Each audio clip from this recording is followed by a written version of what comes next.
अस्सलाम वालेकुम व्यूअर्स, आज की इस वीडियो में हम बात करेंगे ड्रामा सीरीज अर्तुगरुल गाजी की एपिसोड 63 के बारे में। वीडियो देखने से पहले आप इस चैनल को सब्सक्राइब कर लें।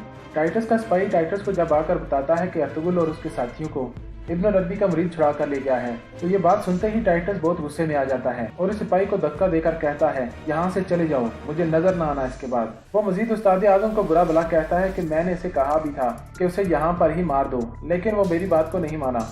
इधर उस्ताद आजम इज़ादुर्रा के कमरे में आता है और उसे उठाकर जोरदार थप्पड़ मारता है और उसे कहता है कि मैं जानता था तुम भी अपने बाप की तरह गद्दार निकलोगी, तुम्हें भी मैं तुम्हारी बहन और तुम्हारे बाबा की तरह कत्ल कर दूंगा। वो अपने सिपाहियों से कहता है कि ले जाओ इस गद्दार लड़की को। इसी दौरान इज़ादुर्रा चाकू निकालती है और उसे उस्ताद आजम के पेट में घुसा देती है। इज़ादुर्रा कहती है कि खुदा की लानत हो तुम पर, तुम एक जहन्नमी शख्स हो। सिपाही इज़ादुर्रा को पकड़ लेते हैं, वो उसे जिंदान में डाल देते हैं। उस्ताद आजम जख्मी हो जाता है, लेकिन बदकिस्मती से उसकी जान खतरे से बाहर है। इधर किले के बाहर सिपाही उस्ताद आजम के लिए पैगाम लेकर आता है और सिपाही को बताता है कि ये पैगाम उस्ताद आजम को बताना जरूरी है। दूसरा सिपाही उसे इंतजार करने के लिए कहता है। इतने में इब्न अरबी का शागिर्द वहाँ पर आता है और सिपाही को जान से मार देता है और अपने साथी को कहता है कि इसे यहाँ से गायब कर दो। दूसरी तरफ टाइटस उस्ताद आजम के पास जाता है और उसके पास चाकू देखकर उससे पूछता है कि उस्ताद आजम क्या हुआ, आप खैरियत से है ना?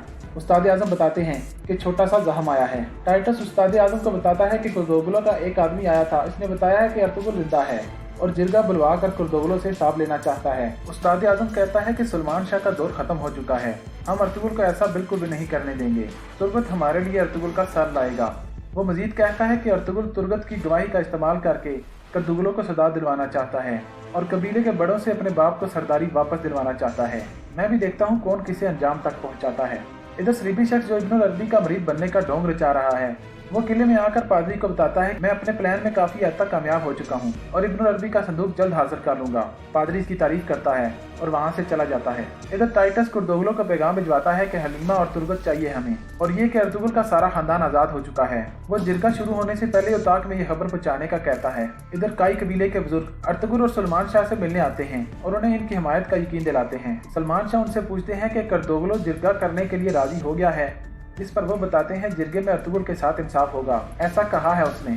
अर्तुगरुल कहता है कि यकीनन कुर्दोगलो अपनी कोई ना कोई चाल जरूर चलेगा, लेकिन अल्लाह बेहतर इंसाफ करने वाला है और आपने भी यहाँ आकर यही बात साबित की है। इधर हलीमा सुल्तान जख्मी हाथों के साथ खैमे में उदास बैठी होती है कि इतने में कुर्दोगलो की भेजी हुई खातून खैमे में आती है। वह हलीमा को सलजान की सारी हकीकत के बारे में बताती है, जिसे सुनकर हलीमा बहुत हैरान होती है। इधर सलमान शाह अर्तुगरुल को बताते हैं कि कुर्दोगलो के किसी भी वादे पर यकीन नहीं किया जा सकता, हमें तुम्हारे साथ चलना चाहिए। जिस पर अर्तुगरुल इन्हें कहता है कि कुर्दोगलो अभी तक यही समझ रहा है कि आप सब मर चुके हैं, इसलिए मेरा अकेला जाना ही मुनासिब है। मेरी हमारे तमाम मुअज़्ज़िज़ीन और सिपाहियों से बात हो चुकी है, आप परेशान ना हो, मैं अकेला नहीं हूँगा। वहाँ तुर्गत भी जिरगे के वक्त उताक के करीब मौजूद होगा। वो मजीद कहते हैं कि अगर मुझे कुछ हो जाए तो हलीमा सुल्तान को अपनी बेटी की तरह रखिएगा।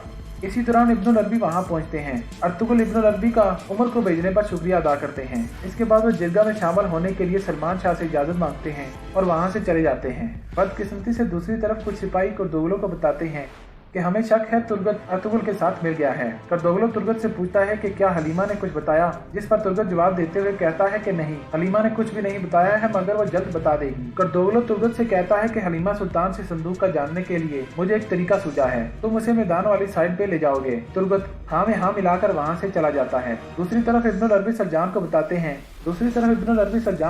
हैं कि अल्लाह से माफी मांगने से पहले अपने दिल को साफ करो और अपने आप को एक नेक सीरत औरत बनाने की कोशिश करो, अल्लाह तुम्हारी मदद करेगा। इधर हलीमा तुर्गत के साथ मैदान की तरफ जा रही होती है कि सलीबी सिपाही हमला कर देते हैं। तुर्गत के साथ मौजूद सिपाही उसे बताते हैं हलीमा और तुम्हें इन सलीबी सिपाहियों के साथ किले में जाना होगा। वो तुर्गत के सर पर जोरदार चीज से हमला करते हैं। तुर्गत बेहोश हो जाता है और हलीमा को सलीबी सिपाही पकड़ लेते हैं। व्यूअर्स, ड्रामा इंटरेस्टिंग उस वक्त होता है जब अर्तुगरुल काई कबीले में होने वाले जिरगे में हाजिर होने के लिए आता है। काई कबीले के लोग अर्तुगरुल गाजी का इस्तकबाल करते हैं। इनका इस्तकबाल ये बात साबित करता है कि वो कुर्दोगलो की सरदारी से बिल्कुल भी खुश नहीं है। जिरगा शुरू होते ही अर्तुगरुल जिरगे में ये बात बताने की कोशिश करता है कि कुर्दोगलो सलीबी सिपाहियों के हाथों इसके खानदान को कत्ल करवाना चाहता था। वो कुर्दोगलो को कबीले का सरदार ही नहीं समझता। कुर्दोगलो उसे धमकी देता है कि इसके बाद अगर उसने ऐसी बात की तो वो यहाँ से जिंदा नहीं जा सकेगा। व्यूवर्स, अब देखना ये होगा जिरगे के सामने अपने खानदान की बेगुनाही साबित करने में कामयाब हो पाएगा जब कर्दोगलो को इस बात का पता चलेगा कि सलमान शाह और उसका खानदान जिंदा है तो उस पर क्या गुजरेगी। क्या अर्तुगरुल कर्दोगलो को उसके किए की सजा दिलवाने में कामयाब हो पाएगा? जानने के लिए आप इस चैनल के साथ जुड़े रहिए और इस वीडियो को लाइक और इस चैनल को सब्सक्राइब जरूर कीजिए। अल्लाह हाफिज।